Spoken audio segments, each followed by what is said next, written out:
Hello student, short videos के माध्यम से मैं आपको क्लास 12th या जो बच्चे आईआईटी जेईई का तैयारी कर रहे हैं या जो क्लास 11th में हैं उनके लिए ये कुछ बेसिक कॉन्सेप्ट्स को एक्सप्लेन करूंगा। अगर आपको लॉन्ग वीडियो चाहिए तो कमेंट में ज़रूर बताइएगा। आज का टॉपिक है कांस्टेंट फंक्शन। कांस्टेंट फंक्शन होता क्या है ये ध्यान दीजिएगा। यहाँ पे कोई एक फिक्स्ड रियल नंबर हमने के एज्यूम कर लिया, जिसको फंक्शन के फॉर्म में डिनोट करेंगे तो f x is equal to k लिखेंगे। अब ये जो के का वैल्यू है ये एक्स के सारे वैल्यूज़ पे, अब x का जो वैल्यू होगा वो रियल नंबर से बिलोंग करेगा। ठीक है, अब x का जो भी वैल्यू पुट करेंगे यहाँ पे हमें वैल्यू क्या ऑब्टेन होगा, केवल k मिलेगा यहाँ पे। ठीक है, जैसे आप यहाँ पे लिखिए x का वैल्यू अगर 1 पुट कर रहे हैं तो f1 इज इक्वल टू क्या होगा, कांस्टेंट वैल्यू है तो सेम वही आएगा, k ही आएगा।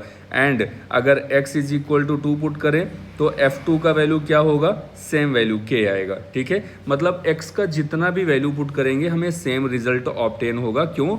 क्योंकि यहाँ पे एक फिक्स्ड नंबर है, मतलब कांस्टेंट नंबर है। अब यही जो कांस्टेंट नंबर है मतलब इसी को क्या बोलेंगे, हम कांस्टेंट फंक्शन बोलेंगे। अब ये जो कांस्टेंट फंक्शन है इसको ग्राफ के फॉर्म में कैसे रिप्रेजेंट करेंगे, ध्यान रखिएगा। अगर के का वैल्यू कुछ भी हो सकता है, 1 2 3 4 5 या कोई भी कांस्टेंट वैल्यू हो सकता है। सपोज के का वैल्यू अगर पॉजिटिव है तो जो भी ग्राफ यहाँ पे ड्रॉ होगा वो एक्स एक्सिस के पैरेलल एंड एबव होगा। ठीक है, अगर के का वैल्यू पॉजिटिव है तो। एंड के का वैल्यू अगर नेगेटिव है तो जो भी यहाँ पे ग्राफ होगा वो पैरेलल टू एक्स एक्सिस होगा बट बिलो होगा। ठीक है, मतलब यहाँ पे ग्राफ ड्रॉ होगा।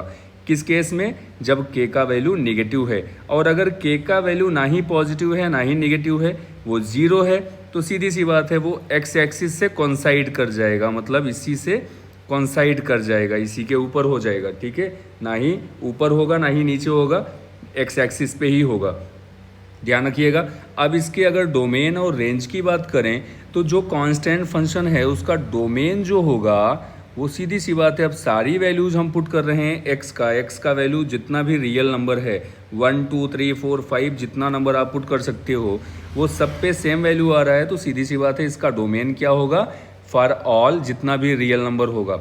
ठीक है, सारे रियल नंबर्स होंगे।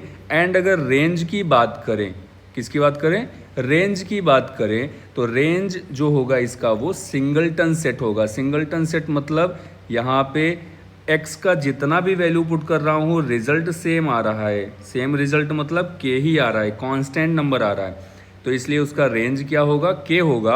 और डोमेन की बात करेंगे तो डोमेन यहाँ पे डिफरेंट वैल्यूज़, मतलब जितने भी रियल नंबर्स हैं वो सारे वैल्यूज़ पुट कर रहे हैं, सारे रियल नंबर्स जो होंगे वो इसके डोमेन हो जाएंगे। ठीक है, आई होप आपको ये